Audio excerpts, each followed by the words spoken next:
faded and some have surged. Among those who have gained momentum, Elizabeth Warren, whose outreach to black voters could make her a good choice for Biden. Also, Atlanta's Mayor Keisha Lance Bottoms, who has been at the front and center of the news, is emerging as a top choice. And among those who may be fading, and I cannot believe I'm saying this, Senator Kamala Harris of California and Representative Val Demings of Florida, because of their ties to law enforcement. So who's going to get picked? Let's ask our company. Mary Walter, host of WMAL's Morning on the Mall here in D.C., and Democratic strategist and former Pete Buttigieg advisor, Jessica DeLoach. Ladies, welcome back. Hey. Thank you. All right. I have been convinced that Kamala Harris is going to be the person. I've said it. I was convinced she has all of the right boxes checked, and she is someone that I think Joe Biden has said he wants someone who can come in day one. I thought she's perfect for this. She'll fit the thing.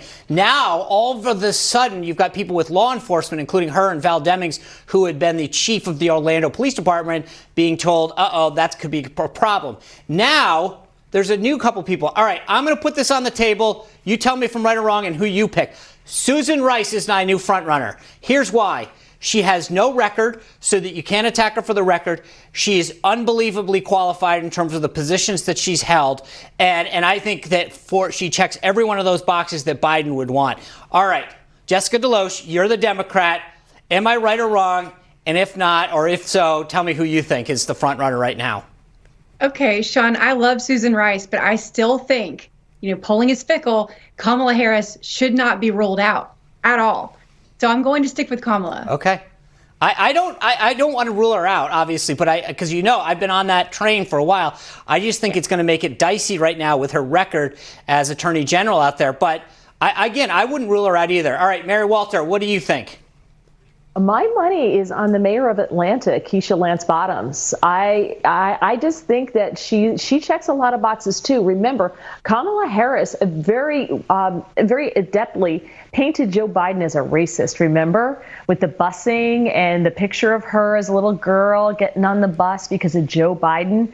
And I understand that the media will memory hold that and give Democrats a free pass on that, and it never happened as far as they're concerned.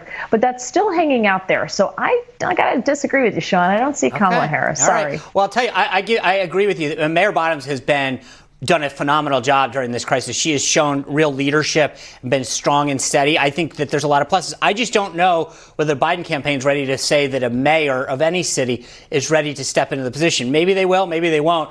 But I think Susan Rice has more experience and might be more attractive because she doesn't have a voting record. Lindsay, where are you on all this? Yeah, I think you have a really good point on Susan Rice. And one thing that you didn't mention that I think is definitely a plus, she's actually worked with Biden in the White House. So he has a working relationship with her. He knows how that is. And also she has experience in the administration with Obama. And people are looking to that. And that's why I think that Mayor Lance Bottoms might get out of the running shortly, because she doesn't have the experience. If you ask, can she be the president of the United States tomorrow? My answer would be no on that. And then we just talked to Leo Terrell, and he said that he would vote for Trump if Biden chose Kamala Harris. And for that reason, Jessica, I do think that there is some controversy stirring around her. And the more of this comes out, that the black community may be dissuaded if she is the choice. Lizzie's point about the working relationship isn't something that I keyed in on, but she's absolutely right. I mean, that chemistry is important. Jessica, the thing that I thought was interesting is that for a while Democrats kept talking about Stacey Abrams. I don't think she had the background to be vice president yet, but she then came out and admitted that she hasn't even been vetted. Did that shock you at all? No, that hasn't shocked me at all. In fact, I think that former Vice President Biden's in a very peculiar position right now, because we're still a ways out from having to make this decision about a vice presidential candidate. And if you think about it, with all of the unrest in the country, the question becomes, should I only serve 4 years in office? Who would naturally succeed me? Does it need to be someone who understands law enforcement? Does it need to be someone who has a stronger background on the economy? What's the bigger question that has to be answered? And I think he's trying to navigate that right now. Yeah, absolutely. Mary Walters, let me ask you a quick question. Elizabeth Warren is being floated big time because she's done outreach to the black community. I just don't know that outreach is good enough right now. I still think that Biden has to choose someone from the black community as his running mate, and he's been very clear that it's a woman. Yes, no? What do you think? Remember back in February of this year, 6 women of color left the Elizabeth Warren campaign, and they left because they said, several of them said that they were just tokens. They weren't given any input. They were just there so they could check boxes. So that's still out there. So she doesn't have a good track record, at least from some of the people who have worked on her campaign. So I think that's there. And I agree with you. I think it has to be a woman of color at this point. But remember, everything that's happening now, in 4 months, who knows where we're going to be? For as far as I know, it's going to be floods and frogs falling from the sky or another plague. I don't know. We're like hyperspeed here from one event to the next to the next, and I wonder if this is going to be something that's going to seem so long ago come November.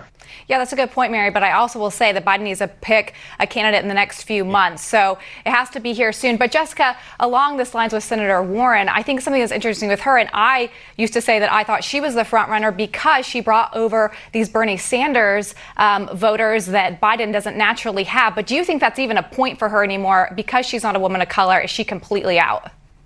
Well, I do think that there are plenty of people who supported Bernie Sanders who would rather see a non-white individual be Vice President Biden's running mate.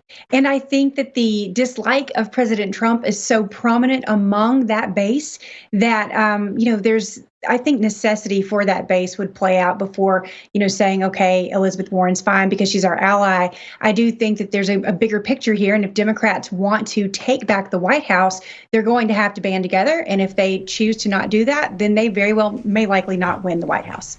Ladies, it's so good to see you. Always appreciate your input, especially on this. Thank you. All right. Well, up next, a new drug appears to be effective fighting COVID-19. Could it provide a bridge until a vaccine is found? Plus, country music star Colin Ray is here. He'll tell us about his first post-shutdown performance and why it was more than just a concert.